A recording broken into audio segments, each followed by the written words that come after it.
चचा ने मेरे नीचे से पानी निकाला। मेरे चचा अजीम मेरे हर काम और हुक्म की तकमील बजा लाते थे।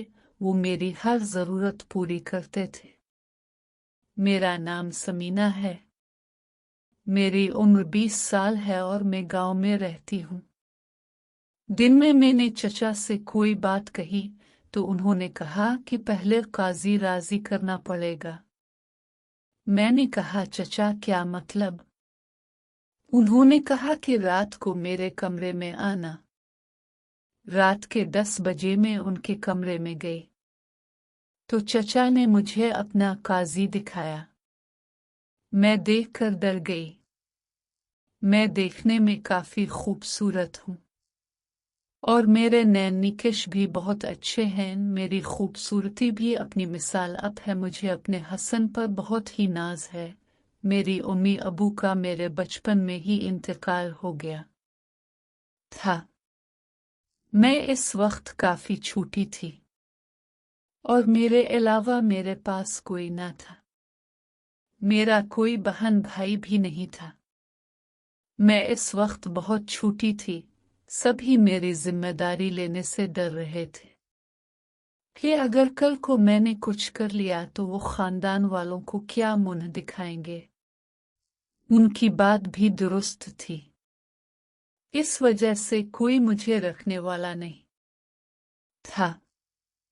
मेरे चचा इस वक्त बाहर होते थे और जब उन्होंने ये खबर सुनी कि मुझे कोई भी अपने पास नहीं रख रहा तो उन्हें बहुत अफसोस हुआ था और वो ये सुनते ही मेरी खातिर बाहर से पाकिस्तान आ गए। उनका नाम अजीम है। उनकी बीवी और एक बेटी है। उन्होंने पाकिस्तान आकर मेरी वजह से अच्छा घर खरीद लिया था। इनकी बीवी यानी कि मेरे जज इस बात से जल भुन गई थी कि वो ये सब मेरी वजह से कर रहे हैं।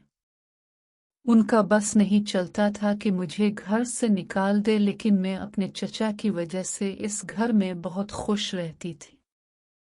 मैंने कोई चीज भी लेनी होती थी तो अपने चचा से कहती थी।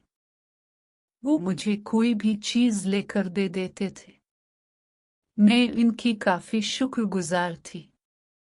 मेरी उनकी बेटी से भी काफी बुनती थी। इसका नाम शगुफ्ता था और मैं रात को इसके साथ ही सोती थी। हम लोग इकट्ठे खेलते थे और पढ़ते भी इकट्ठे थे। मेरे चचा जितना प्यार इससे करते थे इतना ही मुझसे भी करते थे और मेरी चची को ये बात बिल्कुल भी पसंद नहीं थी। जैसे ही मेरे चचा बाहर जाते तो वो मुझ पर जुल्म करना शुरू कर देती और मेरी खूब पिटाई करती थी। और जैसे ही चचा वापस आते हैं तो वो बिल्कुल नरम पड़ जाती थी। मेरे चचा मुझे देखकर समझ नहीं पाते थे क्योंकि मेरी चची ने मना किया था कि अगर मैंने चचा के सामने अपना मुंह खोला तो वो भी मुझे मारे। इसी वजह से मैं अपने चचा के सामने बिल्कुल अच्छी दिखती थी, जैसे मुझ कुछ भी ना हुआ हो। कुछ दिन ऐसे ही गुजर गए थे और मेरी चची मुझ पर मुस्तकिल मार कटाई करती थी। मैं इस बात से तंग आ गई थी और फैसला कर चुकी थी कि अब मुझे अपने चचा को बताना होगा। एक दिन मैंने अपने चचा को सब कुछ सच सच बता दिया कि कैसे चची ने मुझे मारा है। तो वो हैरान हो गए थे। मेरी चची ने जब ये देखा कि मेरे चचा उन पर मेरी वजह से चला रहे हैं तो वो घर छोड़कर मेके जाने लगी और अपने साथ शगुफ्ता को भी लेकर चली गई। अब घर में मैं और मेरे चचा ही बच्चे थे।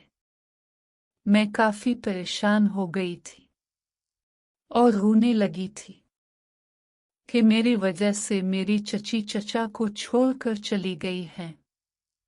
मुझे काफी दुख हुआ था और मैं रोने लगी थी, पर चचा ने मुझे चुप करवाया कि मेरे लिए वो कुछ भी करेंगे اور مجھے آنسو بہانے کی ضرورت نہیں ہے۔ اب میں اپنے چچا کا خیال رکھتی تھی اور ان کی ضرورت کے کھانے بھی بنایا کرتی تھی۔ مجھ سے جو ہو سکتا تھا میں وہ کرنے کی کوشش کرتی تھی۔ میرے چچا بھی خوش ہونے لگے تھے اور کہتے تھے کہ اگر میں اسی طرح کام کرتی رہی تو انہیں اپنی بیوی کی ضرورت ہی پیش نہیں آئے گی۔